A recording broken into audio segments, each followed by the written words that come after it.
Hey guys, today I've got the RCA Viking Pro tablet. It's a 2-in-1 tablet that costs just about $100. Is it worth the buy? Let's find out.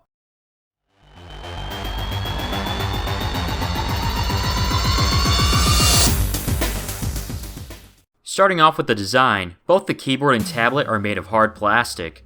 It can feel cheap, but it's better than glossy plastic, which is basically a fingerprint magnet. The tablet is 9.6mm thick, and the keyboard is just around that much too.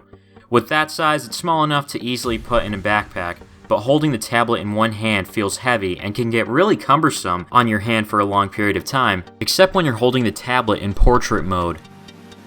The screen is 10.1 inches and the resolution is 1280 by 800, giving it a pixel density of 149 ppi or pixels per inch, and that's a little low, but at least it doesn't have a burned screen, and it can play videos in HD. Next to it is a 1 megapixel camera, and it's awful. The rear-facing camera is still pretty bad, being 2 megapixels, but I found it useful for taking pictures on notes that I missed from class. On the top is a reset button, right underneath is a microSD card slot, and all the way on the bottom is the volume control. To the bottom left is the speaker, which I'll talk about more in a second. On the left side is where the rest of the ports and buttons are located. A USB port, power button, 3.5mm headphone jack, a micro USB and DC port, which you can use it to charge from, and a micro HDMI port. Now back to the speaker. It's terrible, but that's what you should expect from a tablet of this caliber. The nice thing is that you can connect it with a wireless speaker, since there's Bluetooth 4.0 on this tablet. Moving on to the keyboard, it's nice and compact. There are 17 shortcut keys on top, from the back button, adjusting the brightness, to turning the screen off, and it makes things much quicker and more simple. It's responsive most of the time, except when I'm writing something and need to delete a sentence. It would end up deleting more than what I wanted, which is annoying. I still think it's a lot better than the on-screen keyboard, because it just feels more natural and I find myself typing faster with it. Underneath the keyboard is the trackpad, which surprisingly works really well. There's a left button where you can tap on it to use as a clicker, and a right button that acts more like a back button.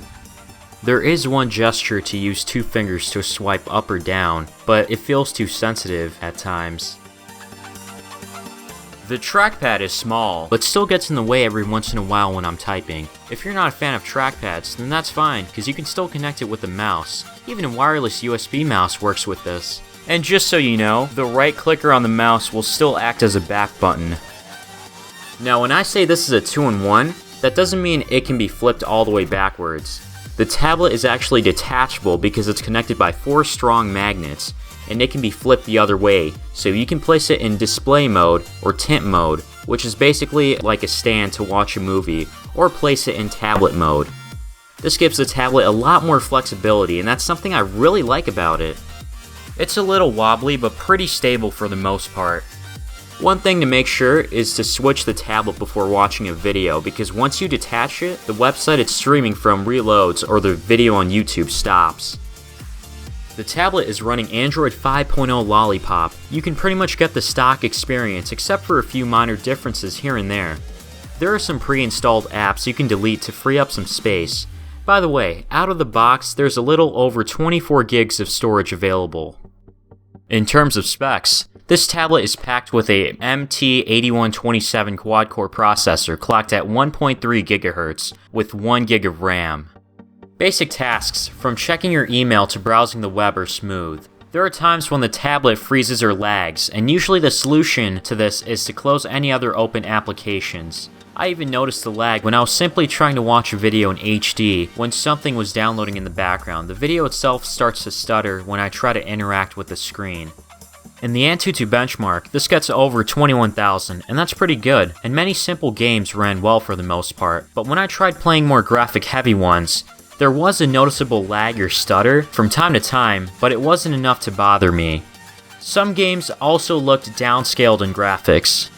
The battery life is great on here. I can easily get a full day to use it, getting around 5 hours of on-screen time, and when the battery comes down to 20%, you get a notification saying that you have that much left, with the option to turn on battery saver.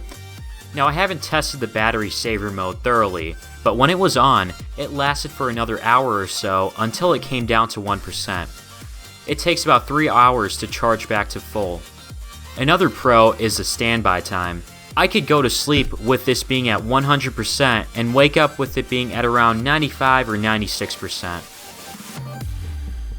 Overall, I'd say this is a solid 2-in-1 hybrid tablet for the price. I personally prefer keeping the keyboard on for most of the time because it feels easier to type on the screen, and it makes everything much more quick and simple, like turning off your screen, adjusting the brightness, taking a screenshot, etc. The screen doesn't really look pixelated and it gets fairly bright, but not enough to use outdoors. I'd recommend this to someone who's looking for the cheapest productive tablet out there to do most of your basic everyday things. There's also a similar tablet to this that runs Windows, so I'll have a link in the description for that. As always, I'll have an update video on this sometime in the near future, so be sure to subscribe.